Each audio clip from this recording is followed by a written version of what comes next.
और सहित मेरे हम सफ़र साथियों सभी को मेरा प्रेम भरा नमस्कार। और आज हम विषय ले रहे हैं निर्णय लेना, डिसीजन मेकिंग। तो आप देखिए कि निर्णय छोटे बड़े मंझोले हर प्रकार के होते हैं। छोटे छोटे निर्णय तो हर पल ही लेते रहते हैं, पल पल हर पल। पानी पीना है नहीं, खाना खाना है या नहीं, एक चीज़ उठा के उधर रखनी है या नहीं। तो ये सब छोटे छोटे निर्णय हैं। मझोले निर्णय होते हैं जो एक दिन से संबंधित हैं, और आप जानते हैं long term decisions are also there. So let's start. हर निर्णय के पीछे हर व्यक्ति की अपनी विचारधारा, उसकी अपनी सोच समझ और आदर्श होते हैं। आप देखिए अलग अलग लोग एक ही स्थिति में अलग अलग निर्णय लेते हैं, तो उन सब के पीछे यही रहता है कि बचपन से उनका विकास किस तरह का हुआ, किस तरह के परिवार में वो रहे, कैसी सोच समझने मिली, कैसे बड़ों से उनको गाइडेंस मिली और उनके आदर्श कौन हैं, और ये प्रभावित करते हैं हमारे निर्णयों को। तो इसलिए ये सभी हमारे बहुत ही उत्तम स्तर के होंगे, तो हमारे निर्णय भी उत्तम स्तर के होंगे। तो हम अपनी विचारधारा, सोच समझ, अपने आदर्श और अपने इच्छाओं, क्योंकि कोई भी निर्णय लेते समय हमारी इच्छा भी उसमें काम करती है, तो तब हम कई बार उसको मन मत से लिया गया निर्णय कह देते हैं। और कई बार बोलते हैं ना कि ये मेरी किस्मत, तो ये भी होता है कि हमने किस मत के आधार पे कोई निर्णय लिया। क्या हमने मनमत के आधार पर लिया, जनमत के आधार पर लिया या श्रीमत के आधार पर लिया। तो जिस प्रकार की मत हम प्रयोग करते हैं उसी तरह के हमारे निर्णय हुआ करते हैं। तो अच्छा, जो हमारे अच्छे व लाभदायक निर्णय कब होंगे? जब हमारी सोच सकारात्मक होगी और हम उसको प्रयोग करते हुए जो है कोई भी निर्णय लेंगे, और हम निर्णय लेते वक्त सजग होंगे।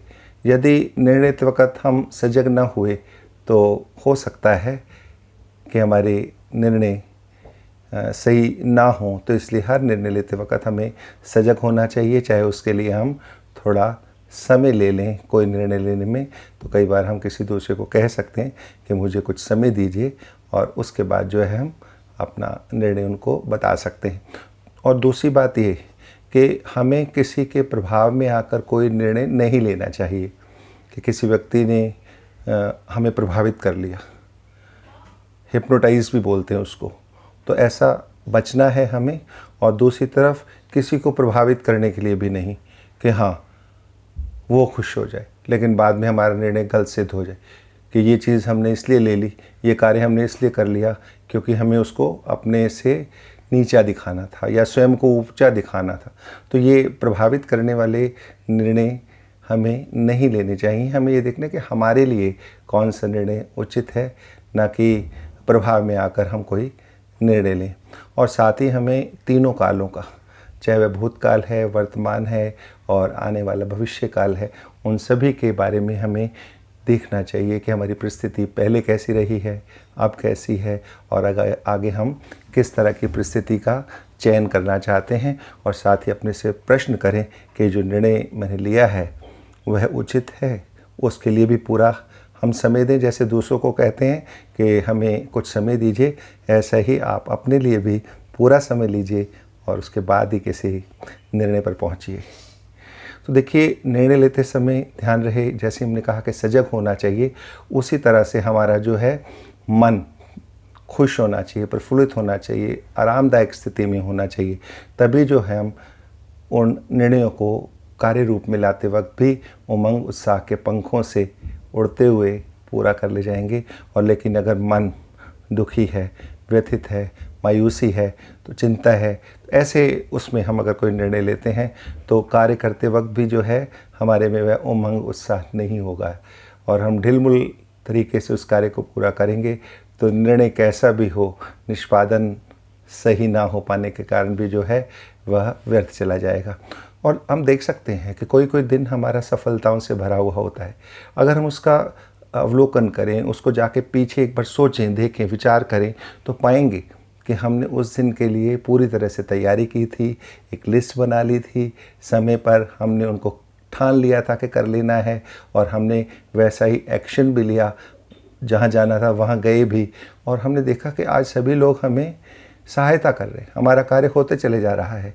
तो इस सब के पीछे हमारे जो है तैयारी होती है, तैयारी निर्णय के रूप में और कार्यशील होने का जो एक संकल्प होता है कि हमें ये करना ही है, वह काम करता है। तो आप आजमा कर देखिए कि करना ही है। जब ऐसा हम संकल्प लेकर चलते हैं तो उस दिन के हमारे कार्य बड़ी अच्छी तरह से निष्पादित होते हैं, पूरे होते हैं। अब हम ये भी देखें कि हम दूसरों कि जैसे हमने कहा कि प्रभाव में आकर ना कार्य करें, निर्णय लें, तो उसी तरह से हमें देखा देखी में भी निर्णय नहीं लेने चाहिए कि इसने ऐसा किया है तो मैं भी कर लेता हूँ। ऐसा नहीं है। हर एक की स्थिति और परिस्थिति अलग होती है। हो सकता है वह निर्णय उनके लिए सही हो और आपके लिए गलत सिद्ध हो जाए। हमको बहुत सारी चीज़ें देखनी होती हैं। हमें, आपने सुना होगा कि जिस तरह से जो हमारी अपनी अपनी चादर और अपना अपना कद, तो हो सकता है दूसरे की चादर बड़ी हो, उसका कद छोटा हो। तो ये सारी बातें हमें मन में रख के ही निर्णय लेने चाहिए, ना कि हम वो दूसरे को देखें कि उसने ऐसा किया। तो ये सब नहीं हमें फॉलो करना है, बल्कि अपने निर्णय जो भी हमने ऊपर बातें देखी उनको सोच विचार कर ही करना है। और ये ध्यान रखें कि जो सही है वह सही है, चाहे और कोई उसको फॉलो ना करे, और जो गलत है वो गलत है, भले ही सभी लोग उसको फॉलो कर रहे हों। तो एक प्रिंसिपल हमें ध्यान में रखना है कि क्या बड़े रूप में सभी लोग उसको सही मानते हैं, और उसके लिए भूतकाल का भी हमें जो है एक जिसको अनुभवों का प्रयोग करना चाहिए किसी भी निर्णय को लेते वक्त। और साथ ही जो है हमें ये विकल्प अगर हमारे पास एक से अधिक हों तो हमें समय पूरा लेना चाहिए कि हम बेहतर विकल्प को ढूंढें, ना कि जल्दबाजी में हमें जो है, इसीलिए कहते हैं ना, दुर्घटना से देर भली। तो निर्णय भी घटित होते हैं, लिए जाते हैं, एक घटना होते हैं जिनका बहुत लंबा असर होता है। तो इसलिए सावधानी हटी दुर्घटना घटी, ये मुहावरा हमें ध्यान रखना चाहिए कोई भी निर्णय लेते वक्त, और पूरी सावधानी से निर्णय लेना चाहिए, और हमें ताकि बाद में पछताना नहीं पड़े। हाँ, अगर गलत निर्णय हो जाए तो हम उसका जो उल्हाना है या उसका जो हम कहें कि कारण है किसी दूसरे को बताने लगे, ऐसा नहीं करना है। निर्णय हम स्वयं लेते हैं, भले ही लोग उसमें सहयोग करते हैं, और जैसे हमने कहा कि उनकी अपनी परिस्थिति स्थिति हो सकती है, और उसी के आधार से हो सकता है उन्होंने हमें सहायता करने की कोशिश की हो, तो हमें पछताना भी नहीं है और किसी के ऊपर भी लांछन नहीं लगाना। ना कि हमने ये कहना है कि ये जो है उसका दोष है, मैं तो ऐसा करना चाहता था।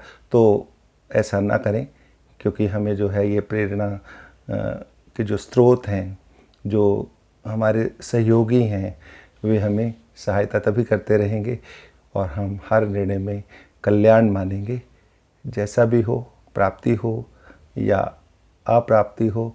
क्योंकि समय इस बात को फिर से एक बार निश्चित करेगा कि जो हुआ वह कल्याणकारी था, क्योंकि आगे आपके लिए उससे भी उत्तम व्यवस्था आपके प्रभु परमेश्वर ने कर रखी होगी, बशर्ते कि आप उसको अपने साथी और कल्याणकारी माने, क्योंकि शिव तो सदा कल्याणकारी हैं।